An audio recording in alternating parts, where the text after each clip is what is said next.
Greetings everyone. अभी कुछ दिन पहले एनवीएस की तरफ से नॉन टीचिंग पोस्ट के लिए वैकेंसीज निकली थी, जिसकी अपडेट हमने आपको वीडियो के थ्रू दी थी। तो आप पहले उस वीडियो को जाकर देख सकते हो कि कौन कौन सी पोस्ट के लिए कितनी वैकेंसीज हैं, क्या उसका एलिजिबिलिटी क्राइटेरिया है।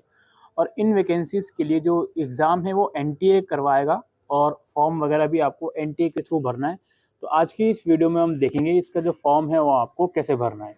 तो ये ऑफिशियल वेबसाइट है जिसका लिंक आपको डिस्क्रिप्शन में मिल जाएगा। यहाँ पर आप जाओगे क्लिक हेयर टू रजिस्ट्रेशन या लॉगिन। यहाँ जाने के बाद चूंकि हम फर्स्ट टाइम आए हैं तो हम न्यू रजिस्ट्रेशन पर क्लिक करेंगे। देन यहाँ पर कुछ आपसे डिटेल्स पढ़वाई जाएंगी, आपको इन्फॉर्मेशन बुलेटिन भी मिल जाएगा, उसको जाकर आप रीड आउट कर सकते हो अप्लाई करने से पहले। देन इस अंडरटेकिंग पे आप क्लिक करोगे और सबमिट बटन पे क्लिक करोगे। उसके बाद आपसे कुछ चीज़ें पूछी जाएंगी, ठीक है।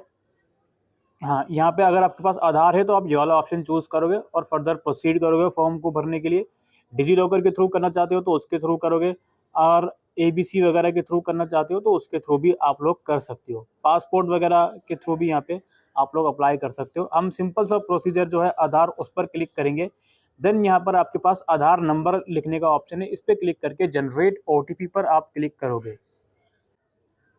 जैसे ही आप जनरेट ओटीपी पे क्लिक करोगे तो आपके मोबाइल नंबर पर ओटीपी आएगा, वो ओटीपी आप यहाँ डालिए और वैलिडेट ओटीपी पर क्लिक कीजिए। जैसे ही आप वैलिडेट करोगे तो ऊपर कुछ बेसिक डिटेल आपकी शो कर देगा, नाम वगैरह, जेंडर और डेट ऑफ बर्थ।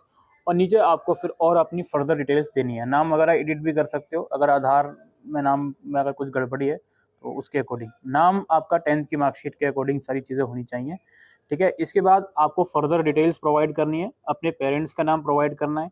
नाम से पहले कोई भी प्रीफिक्स नहीं लगाओगे आप, ठीक है।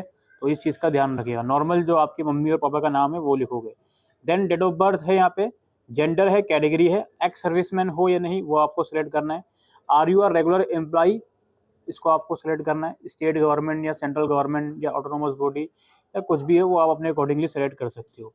ईमेल एड्रेस, मोबाइल नंबर आप 2 बार लिखोगे। अल्टरनेट कॉन्टैक्ट नंबर भी आप दे सकते हो। आइडेंटिटी टाइप में यहाँ पे क्या क्या ऑप्शन है, बैंक पासबुक आप दे सकते हो, पैन कार्ड दे सकते हो, पासपोर्ट हो गया, राशन कार्ड हो गया, वोटर आईडी हो गया, या कोई और गवर्नमेंट आइडेंटिटी प्रूफ है वो भी आप यहाँ पर दे सकते हो। फिर उसका यहाँ पर आइडेंटिफिकेशन नंबर लिखोगे।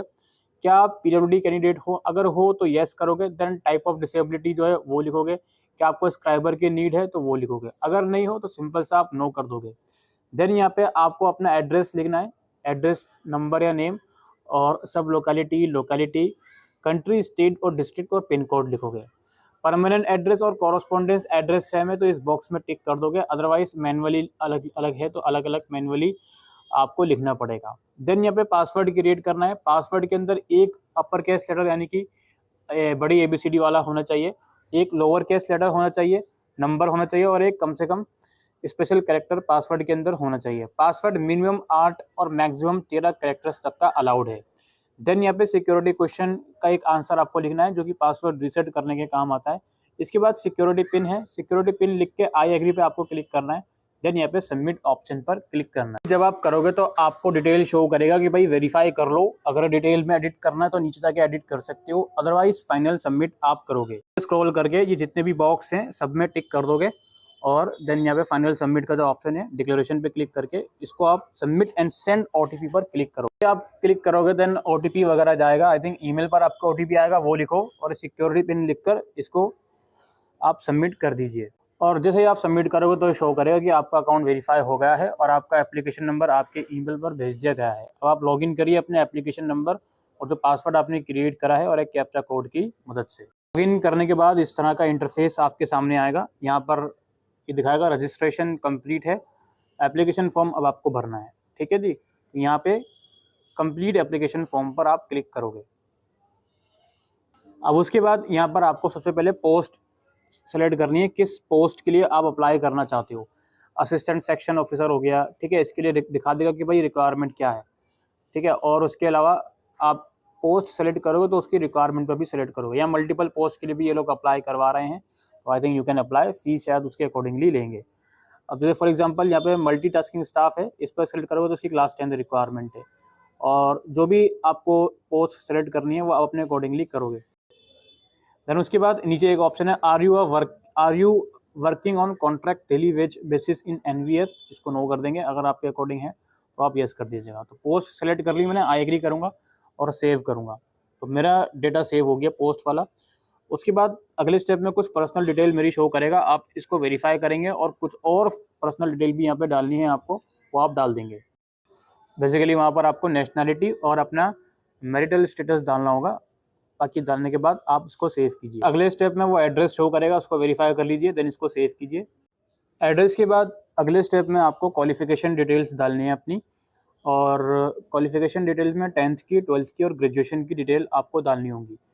यहाँ पे एग्जामिनेशन पास, 10th और इक्विवेलेंट यहाँ पे आप लिखोगे, ठीक है। क्लास 10 या ये इंटरमीडिएट जो भी आप लिखना चाहो, 12th वगैरह लिख दोगे, देन ग्रेजुएशन लिख दोगे।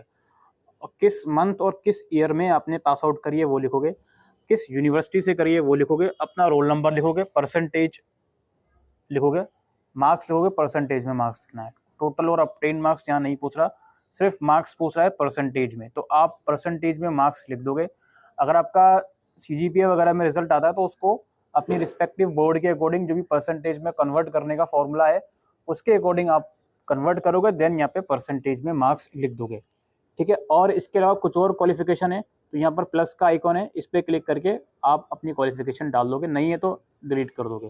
देन इसको आई एग्री पे क्लिक करके दो, यहाँ पे क्या लिखा हुआ है, if grade points mention in the certificate percentage of marks score to be calculated by the candidate as per conversion factor by respective board, ठीक है। फिलहाल इसको डालकर आप इसको सेव करोगे। डिटेल सेव करने के बाद अगला स्टेप होगा आपका experience detail. Do you have any work experience, अगर है तो येस कीजिए और अपनी ऑर्गेनाइजेशन का नाम लिखिए, ऑर्गेनाइजेशन का टाइप लिखिए, प्राइवेट थी या गवर्नमेंट थी, किस पोजीशन पे थे आप अपनी पोजीशन लिखिए, और सर्विसेज शुरू होने की डेट वो लिखिए। अगर आप करंटली वर्किंग हो तो आप यहाँ लिखोगे, ठीक है। तो सिर्फ स्टार्ट होने की डेट पूछी जाएगी आप लोगों की, और पे लेवल जो आपको मिल रहा है वो लिखिए, ठीक है।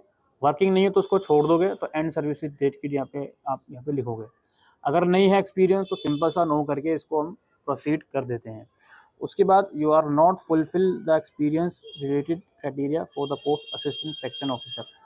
तो भाई असिस्टेंट सेक्शन ऑफिसर के लिए एक्सपीरियंस मैंडेटरी है, तो भाई एक्सपीरियंस तो लिखना पड़ेगा। तो वो आप अपनी पोस्ट के अकॉर्डिंग जो भी सेलेक्ट करोगे तो उसके अकॉर्डिंगली यहाँ पर सेलेक्ट करनी पड़ेंगी चीज़ें, तो आप अपना सेलेक्ट कीजिए और अपना एक्सपीरियंस लिख दीजिए। इसको करने के बाद अगले स्टेप में एग्ज़ाम सेंटर डिटेल आपको देनी है। आप एग्ज़ाम सेंटर का प्रेफरेंस देना है, 3 प्रेफरेंस आपको यहाँ देने होंगे, तो आप अपने अकॉर्डिंगली दे दीजिएगा। एग्ज़ाम सेंटर की लिस्ट आपको जो ब्राउज़र है इस वैकेंसी का उसमें भी मिल जाएगी। एग्ज़ाम सेंटर का डेटा देने के बाद यहाँ आपको फ़ोटोग्राफ, सिग्नेचर और थंब इम्प्रेशन अपलोड करना होगा अपना। फोटोग्राफ, सिग्नेचर और थंब इम्प्रेशन, ठीक है। और इन डॉक्यूमेंट का साइज़ यहाँ पर रिस्पेक्टिव साइज़ लिखा हुआ है, इनको देख लीजिएगा, देन इसको अपलोड कीजिएगा। तो डॉक्यूमेंट अपलोड करने के बाद दोस्तों आप लोगों से चीज़ें वेरीफाई करवाई जाएंगी, आप वेरीफाई कर लीजिएगा। फ़ोन नंबर वगैरह शायद वेरीफाई करवाया जाए, OTP मांगा जाए, देन उसको करने के बाद फाइनल सबमिट करके पेमेंट कर दीजिएगा, और कंफर्मेशन पेज का प्रिंट आउट लेकर रख लीजिएगा। यही इन्फॉर्मेशन थी आज की इस वीडियो में। Thank you.